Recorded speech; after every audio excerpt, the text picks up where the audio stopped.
All right, 7 days in Las Vegas with Carmen Electra and Dennis Rodman. We just finished watching episodes 3 and 4 of The Last Dance. I'm Dan Woike, NBA reporter for the LA Times, joined by Matt Brennan and Brad Turner. And guys, could you hang with the worm? I got a hangover watching that episode. You know what? I'll say this. Once he left the Bulls, he spent a short time with the Lakers. In 1999, when it was a lockout season, Dennis never spoke to the media. I talked to one of his former Laker teammates, Robert Horry. Robert Horry said Dennis never spoke to his teammates. He didn't last very long with the Lakers. But you can imagine Jerry Buss loved the worm. But he didn't last very long. So in my view, no way in hell I could have hung with that guy. No way. What I can't imagine is that he had that kind of reputation as a partier and still managed to be such a great player. Because I think one of the things that this episode does really well is it contrasts Rodman, the pop culture figure, bad boy, who, I remember, my mom warning us against, don't act like that. Don't be like a partier.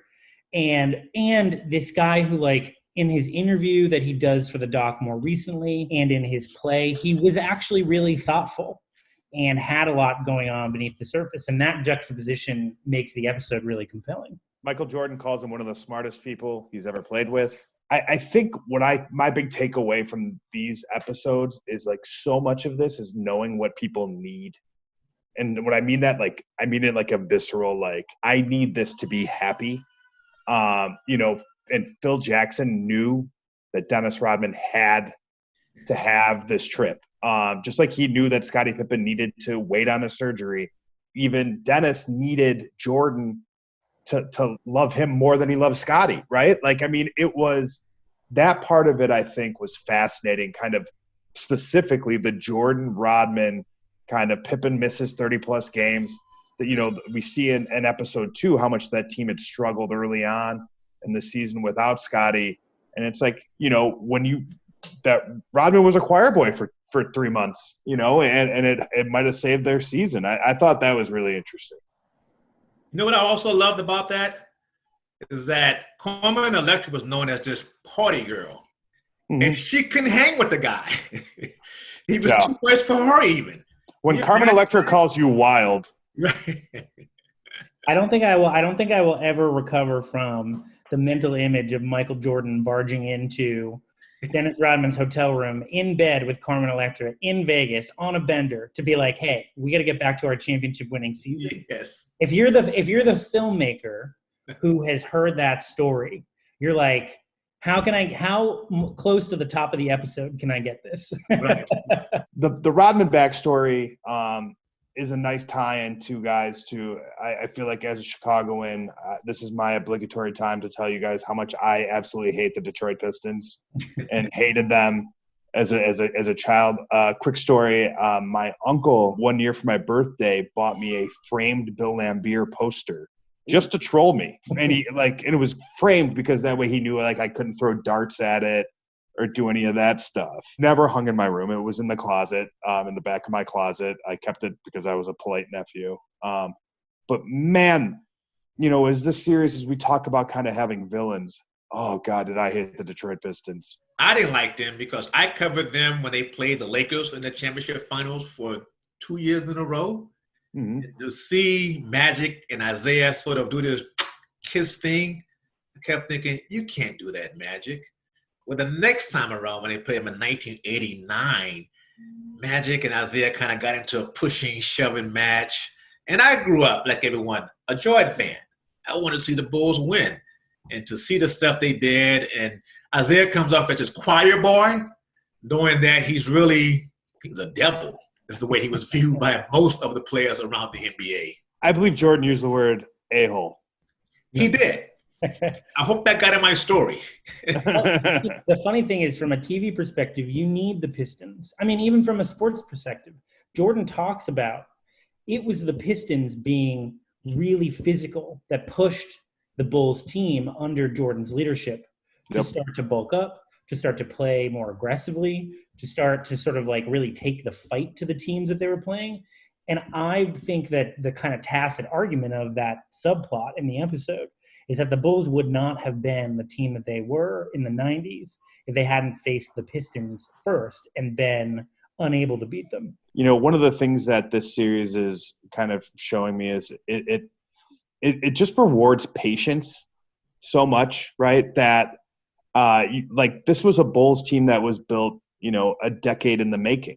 You know what I mean? Like it really, or 7 years, you know, Jordan says it took 7 years for them to have Michael Jordan, to get the team that they wanted, to get the right coaches, to find all of this stuff. And they were able to grow together as a team. I feel like now, BT, in this league, you know, it's 2 or 3 years and then blow it up and start over again. You know, and I think, you know, obviously the Bulls did something, in credit to Jerry Krause.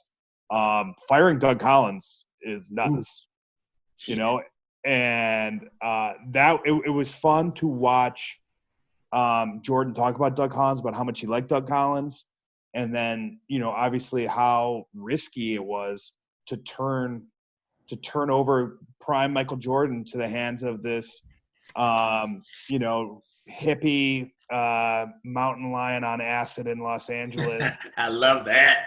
Phil Jackson. That decision by Krause is a fascinating one. And obviously, I think it's clear that the Bulls aren't the Bulls without Phil Jackson. No, without question. I mean, think Phil started coaching, in Puerto Rico, where they would have fights.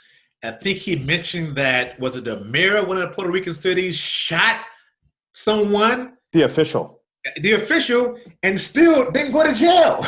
Just banned from home games. Yes. He was only banned from home games. So this Phil Jackson guy becomes your coach. I mean, he's done acid when he was playing for the Knicks. Yeah. Went around like a mountain lion, you know, in L.A. He felt that way about himself. And now he becomes the coach of the Bulls and the greatest player in the game. Who, by the way, was saying, why would I want to play for you, Phil Jackson? You want to share the basketball. I don't want Bill Cartwright having the ball with 5 seconds to go in the game. And I think, you know, how does that story get written? How does that season end? With John Paxson, you know, or how do these episodes end? With John Paxson making, you know, massive jump shot after massive jump shot to beat the Lakers. It's something that I remember vividly as a child.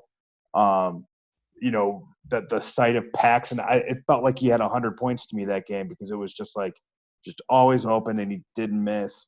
And that's, you know, what Phil was able to do is you know, he was able to imprint team basketball on the greatest individual player the game's ever seen. And that to me, like, again, like tying that all together, that's what it was important for me to write what I wrote, was because, you know, he was more than just kind of this inactive participant like he was with Phil, or I'm sorry, with Scotty's, you know, injury, or with Rodman's trip to Vegas. Like, Phil was able to put a system that he believed in place, and it reflected his ideologies, and it was an authenticity that I think resonated with his players, and you see the impact on a bunch of coaches around the league. I mean, he's a mentor for a lot of different guys. And you see, I think, in these 2 episodes and last week's 2 episodes, this really nice setup that the docuseries has done of almost like something that if you didn't know it was true, you would say that it came from like a Disney movie of the 90s. You have this sort of heroic figure in Michael Jordan. You have his sidekick in Scotty. You have the rebel in Rodman, and you have this sort of like wizened sage in Phil Jackson. And it is only through the combination of the 4 of them that this team becomes as dominant as it became. And I feel like the subsequent episodes are going to sort of start to deal with what happens once the team finds that dominant power and then has to maintain it over the course of, you know, a decade. Because that's the hard part. The hard part isn't getting to the top, it's staying at the top, right? Yeah, and that's what, you know, is for absolutely addressed. And I think the challenges that come with that. To you guys, what did we think? Did we like the episodes? Who was the MVP? Let's wrap this up. And Matt, let's start with you. Who was the most compelling figure in these episodes, and what was your favorite moment? Definitely Dennis Rodman. Dennis Rodman, I think, gives maybe his most fascinating and in-depth interview since his heyday in episode 3. And I think it reveals layers to what he was thinking in his prime that I didn't know, certainly. For me, it was that Jordan barging into the hotel room moment that Carmen Electra narrates, just because that is the kind of thing that you would have never gotten that detail at the time. It is all, except maybe from like a tabloid reporter. But now with 20 years of distance, everyone can kind of look back on it and laugh in a way that they couldn't then. And that level of intimacy, I think, is why people went so wild for the first 2 episodes last week. PT, what about you? It's simple. Dennis Rodman. I mean, the idea this guy could say, I want to go on vacation during the season. Heck, I want to go on vacation during the season. And I get told no. And as Michael told Phil Jackson, damn it, I need a vacation. The idea he could go on vacation for 48 hours, which turned into, 7 days of revelry, partying, drinking. Yeah, D-Rod, you're the man, baby. You're the man. I think you guys, my MVP was kamikaze shots. I think that was my MVP. And I think my favorite moment was Barbara Walters earnestly asking Dennis Rodman to take off his hat.